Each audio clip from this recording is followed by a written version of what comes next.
जामखेड या ठिकाणी बहुजन समाजाच्या वतीने भव्य रॅली काढत संविधान बचाव भाजप हटावच्या घोषणा देत आमदार रोहित पवार यांच्या उपस्थितीत सभा घेऊन रोहित पवार यांना पाठिंबा देण्यात आला आहे। संविधान हा देशाचा आत्मा असून आज संविधान धोक्यात आहे। तसेच संविधान वाचवायचे असेल तर देशातून भाजपला हटवलं पाहिजे, कारण भाजपापासून संविधानला धोका आहे। त्यामुळे संविधान आणि बहुजन समाजाचा नेहमी विचार करणारे हे आघाडी सरकार असून आघाडी सरकारच सत्तेवर आले पाहिजे। तसेच संविधान बचाव भाजप हटाव हा नारा सिद्ध करायचा असेल तर आपण सर्व बहुजनांनी भाजपा हटवण्यासाठी रोहित पवार यांना मतदान केले पाहिजे, असे आवाहन विकी घायतडक यांनी केले असून तुम्ही विकास केला नसल्याने लोकांना पैसे देऊन मतदान मागत असल्याचा आरोप देखील रोहित पवार यांनी सभेतून बोलताना स्पष्ट करत भाजपावर जोरदार टीका केली आहे। सर, आज या ठिकाणी बहुजन संकल्प निर्धार मेळावा सन्माननीय आमदार रोहितदादा पवार यांच्या उपस्थितीमध्ये पार पाडला। खरं तर 2 दिवसापूर्वीच आम्ही त्या संदर्भात पत्रकार परिषद घेतली होती आणि त्या पत्रकार परिषदेमध्ये सन्माननीय आमदार रोहितदादा पवार यांना दलित समाजातर्फे पाठिंबा दिला होता। परंतु हा जो मेळावा जो आहे बहुजनाचा मेळावा होता। महामानव डॉक्टर बाबासाहेब आंबेडकरांनी सांगितलं होतं की मी प्रथमतः आणि अंतिमतः भारतीय आहे, एक भारतीय नागरिक म्हणून हा मेळावा होता। सर्व समाजाचे लोक याच्यामध्ये उपस्थित होते आणि हा होतो ना भविष्यतो रेकॉर्ड ब्रेक गर्दीच्या सहाय्याने हा मेळावा पार पडला। खरं तर दुपारी 1 वाजल्यापासून संध्याकाळी 6 वाजेपर्यंत सर्व लोक उपस्थित राहिले। मी त्या लोकांचाही आभार व्यक्त करतो आणि आमच्या सर्वांतर्फे सन्माननीय रोहितदादा पवार यांना बहुजन जो मेळावा घेतला सर्व बहुजनांच्या वतीने मी त्यांना पाठिंबा देतो। तसेच मी एकच नारा देऊ इच्छितो, संविधान बचाव बीजेपी हटाव, बीजेपी हटाव संविधान बचाव, एवढाच नारा देतो आणि थांबतो। धन्यवाद। आणि तुमच्याकडे पैसा नाही असं नाही, आता या खर्च जामखेडमध्ये दारूला पैसे वाटतायत विरोधक, मटणाचं जेवण विरोधक तिथं देत आहेत, नेत्यांना विकत घेतात 25, 30, 40, 50 लाखाला।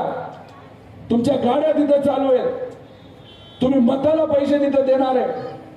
मग हे जे 20-22 कोटी रुपये तुम्ही जे खर्च या मतदारसंघामध्ये करणार आहात ते का करावे लागतात? कारण का तुमचं या जनतेवर विश्वास नाही, या कार्यकर्त्यांवर विश्वास नाही, या मतदारांवर विश्वास नाही, म्हणून या सगळ्या गोष्टी तुम्हाला कराव्या लागतात। आणि एवढा पैसा असून सुद्धा तुम्ही ढोंग करता की मला 1 रुपया द्या, 2 रुपये द्या, 3 रुपये द्या। अहो, तुमची गाडीच 35 लाख रुपयाची आणि त्या 35 लाखाच्या गाडीमध्ये तुम्ही पैसे मागता, म्हणजे कुठेतरी सामान्य लोकांना वेडं बनवायचं काम हे त्या ठिकाणी तुम्ही करत आहात। पण इथली जनता स्वाभिमानी जनता आहे, इथली जनता हुशार आहे आणि या जनतेला सगळं काय तिथं माहिती आहे। पण भेदभाव बंद करा ना, जातीवाद बंद करा, तरी कुठेही कोणाला मदत होणार नाही। आणि आमच्या माता भगिनींना मला इथं सांगायचंय की या इलेक्शन मध्ये आपल्या सर्वांना लक्ष द्यावं लागतंय।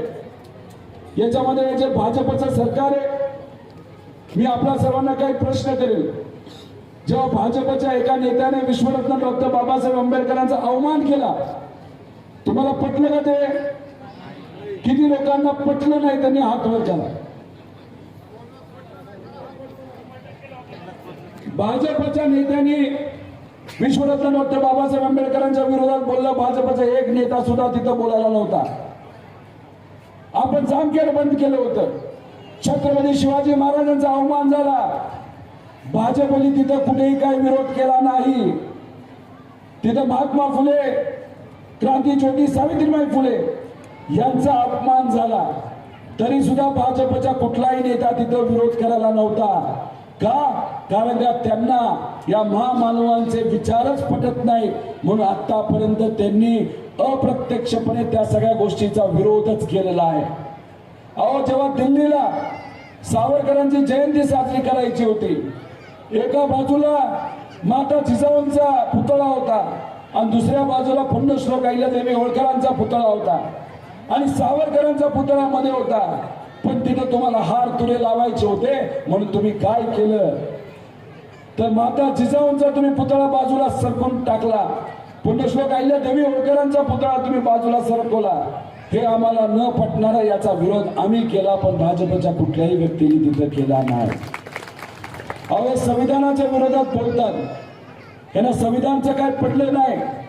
यांचे अनेक नेते संविधानाच्या विरोधात आतापर्यंत बोलत आहेत. प्रतिनिधी नंदू परदेशी, NTV न्यूज मराठी, जामखेड, अहमदनगर.